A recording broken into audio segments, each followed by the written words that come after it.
Hello, I'm Tom Anglin. Thanks for joining me for this 14th edition of Refocus Fridays. Our subject title today is Riding the Storm Out. Not the REO Speedwagon song, quite another type of storm. We don't always need to know where we're going, Mike Clay says, as long as we know whom we are following. God is in control.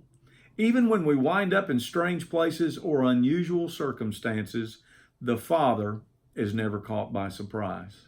How true that is. In Proverbs 16:9, we read, "A man's heart plans his way, but the Lord directs his steps." I'm very thankful for that. I've known that to be true in my entire Christian walk. On February 22nd of 2020, it will be 40 years that I've followed Jesus, and He's never failed to get me to the other side of the circumstance. On that afternoon in Galilee, when Jesus said to His disciples, "Now, let's cross over to the other side of the lake," not one of them put up an argument. Not one of them said, "Well, I read the weather forecast today and there is the storm of the centuries brewing out there." None of them put up any opposition to it. Perhaps they thought, well, we do need a break. We're being thronged in Galilee. We read about this instance here where Jesus' mother and siblings couldn't even get to him for the crowd. And in the middle of this revival movement on the seashore there in Galilee, Jesus said, "Let's go over to the other side of the lake." I believe that the devil had one intention in this crossing, and that the Lord had quite another intention. The devil always capitalizes on adverse circumstances and said, well, if God is with you, why are you going through this? But Jesus always has someone in need in mind if He brings us through a storm. He's teaching us something about the value of a soul. I believe Jesus could hear that demoniac groaning and crying all the way across that lake. And they ventured on, and Jesus went to sleep, as you remember reading perhaps, and a terrible storm hit. Mark 4's account of this same story. The disciples said, "Master, don't you care we're perishing?" Jesus got up, rebuked the wind and the waves. There was a great calm.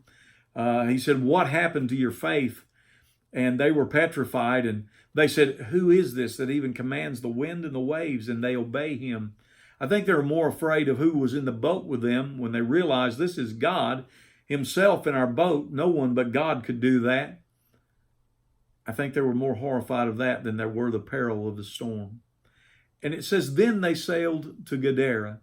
There were a number of ports they could have went to, but at this particular port there, in a graveyard, was a man filled so full of demons, they referred to themselves as Legion.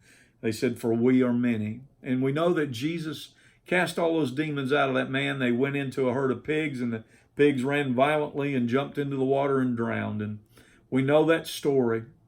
But here's the thing. If you're called of God, if you're a child of God, you are on a mission. And in that mission, there is going to be opposition. There is going to be your adversary, the devil. He's going to conjure up, when he's allowed to, storms against you to discourage you, to bring fear into your life. But if Jesus has said to you, "Let's go to the other side," your boat's going across, whether it sinks or whether it flies, it's going across, because the one that said, "Let there be light," said, "Let's go to the other side." That boat is unsinkable when Jesus is your captain. We just need to be very sure He surely is the captain of our voyage. Glory to God. We're going to make it. He says we're going to the other side. Nothing natural, nothing satanic can sink the Lord's gospel ship. Paul once said, guys, you got to stick with a boat or we're not going to make it. Stay with this gospel ship. Stick with this captain that knows the seas, that's the master of these storms, that will never fail to get you on to your next assignment. I hope you're encouraged by this. You may be going through a storm right now. Call on the name of the Lord. All that call on Him shall be saved, which means to be delivered from peril, means to be healed from sickness. That word salvation has far greater meaning than we know on the surface of it. Trust me, you're going to make it through this. Just lean on Jesus. Just hold fast to Him, and you will end up praising Him and saying again, God is faithful. God bless you. Thanks for viewing. Hope you'll join me next Friday. Have a great weekend.